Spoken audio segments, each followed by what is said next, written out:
Hello, and welcome back to the Holistic Frugivore Podcast. Jess here. I am your host, and I am here to help guide you along the path of healing and allowing the body to heal from within. I appreciate you being here and listening to the info I have to share.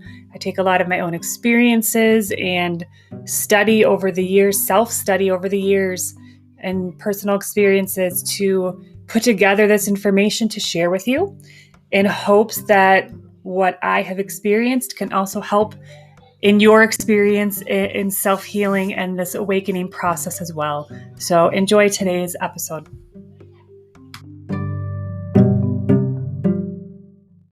I've noticed in a lot of the parenting discussions, homeschool groups, when it comes to our children in society, something that comes up a lot is this idea of our children being good and this identity of how to help your children grow up to be good people or they're good kids. And what does that really mean? Everything in our parenting role and how we parent and how we approach parenting essentially has been a very conditioned concept. As in, we just kind of do or what we're familiar with in terms of how we were raised and what's familiar in our generational line. How we were treated is then, in essence, how we tend to approach parenting. Until we start to stop and question, you'll get this inner voice forcing you to question things a little bit more, whether that be in society, in government, in schools, at work. You start to have that voice that has you questioning things like, why are you doing this? Why do you do it this way? Why do we have that expectation? Why do you treat your kids this way? Why do you punish them in this manner? You know, all of those things. And this is where this idea of good children should come up. What is a good child? That is very subjective. As in, everybody is going to have their own definition of what is good to them. But in the grand scheme of the universe, we really need to let go of this idea of good and bad. Because we force our children into these boxes of how they're supposed to perform and behave in society in order to be seen as good or labeled as good. And then often that approach or that competition to be the best and good, whether that be in grades or in sports or whatever that may be, that goal of being good and best, then often when we fail, it can bring you into this very self-hatred cycle, this constant need for striving for perfection, because when you don't reach that perfect expectation, you feel like you failed because you didn't receive the accolades that you had been seeking. Often this comes from teachers or a parent or grandparent or whatever it may be, caregiver. And then at the same time, that is what gets embedded in your psyche for life. That you're constantly seeking more, to be the best, to do this perfect, to be the one that's acknowledged at work, the one who gets the award, the one who gets to be the best employee, the one who gets the raise, the one who gets this. And you're constantly seeking more, to do more, to be better, to be acknowledged, to get rewarded, essentially. Becomes that reward and punishment aspect. Do great, be the best, you get the reward. Fail, be bad, and you get punished. That's that polarized world, again, as we live in. And that is why when I come into the unschooling world, it's common, or I should say that it's more normal, to not approach parenting in this good, bad, reward, punishment cycle. Because the more you praise or I don't want to say shame, that's not the word I'm coming up with. Praise or naughty your children based on good, bad, right, wrong, that is what's getting embedded in their brain of how to perform in society and in life. So again, we say, what is a good child? We have these labels of good, and often it tends to be, who's the good child? They're the ones who get good grades, don't get into trouble, go to school, get a good job, get married, have a family, and like no resistance. That's what just came to my mind. The good child is seen as the one that doesn't resist the conditioning. Aha.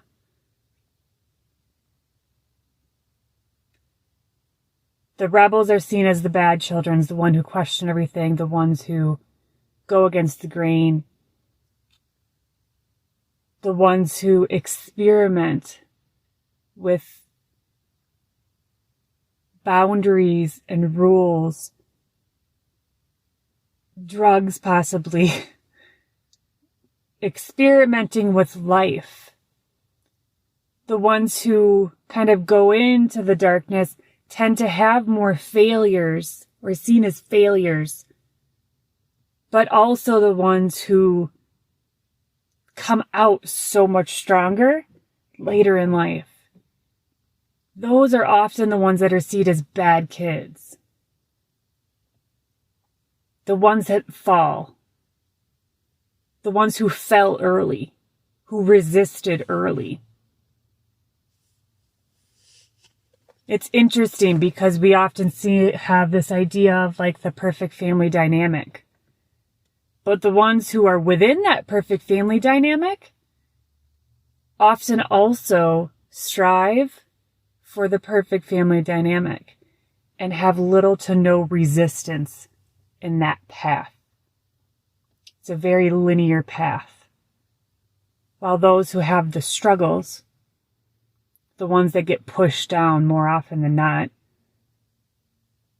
are the ones who have that grit in life, more strength to pull themselves back out of the dark, to push through resistance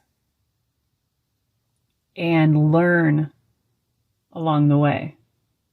There tends to be a much more amplified growth process over time with the ones that are more able to resist and question and explore outside the relative normality of society.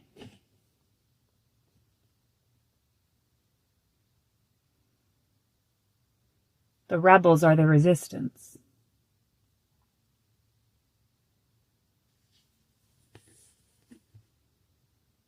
But the resistance is the evolution.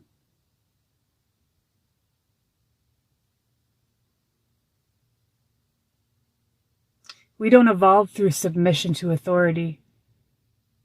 We don't evolve through following the crowd, through going back to normal. We evolve when we go down the path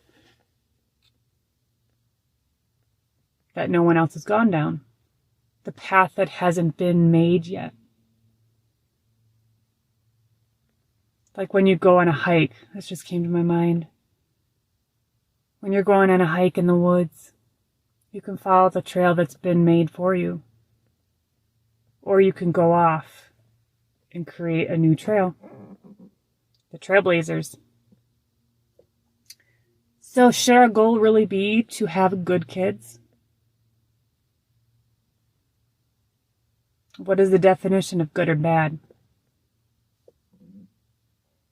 Bad are often labeled the ones who question you, the ones who rebel a little more, the ones who are a little bit more of a fight as a parent.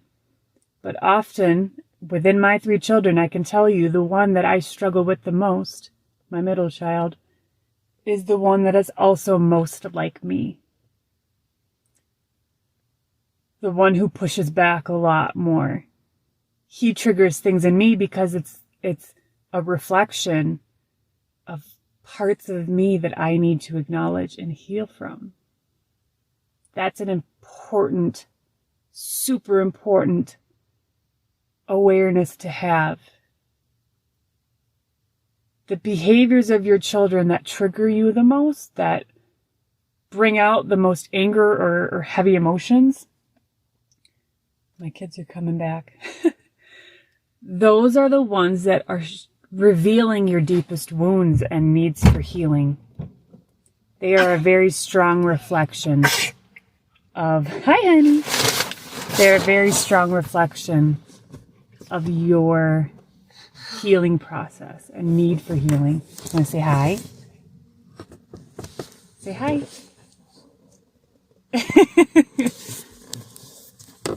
So I'm going to leave it at that since they're all coming back to the car now. We're going to head home. Say bye. Can you say bye? No, you're going to steal my drink. All right. Well, everyone have a good Thursday and I'll see you next time. Bye. Yeah.